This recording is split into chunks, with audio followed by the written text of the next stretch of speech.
In this quick video, I will show you how to export your project into MP4 using Premiere Pro. First, click on File, then go to Export, then click on Media. Here, the settings that I use are as follows.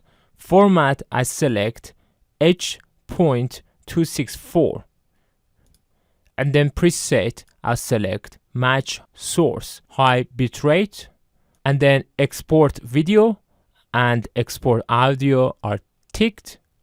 Leave these settings as default. Audio format, I leave it as AAC. And some other things you can do here.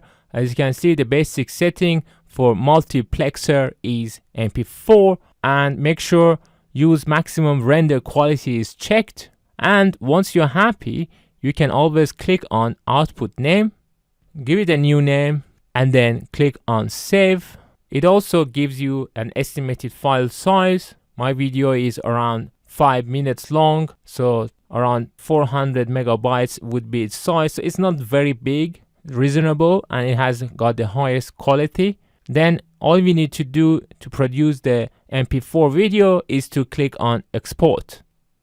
Once the export is complete, if I right click on it, go to the properties, you can see it's an MP4 file, and double click on it, and you can see everything works well. I hope this video was useful. If it was, please don't forget to watch my other videos on my left and to subscribe to support my channel. I hope to see you in my next video. Bye bye.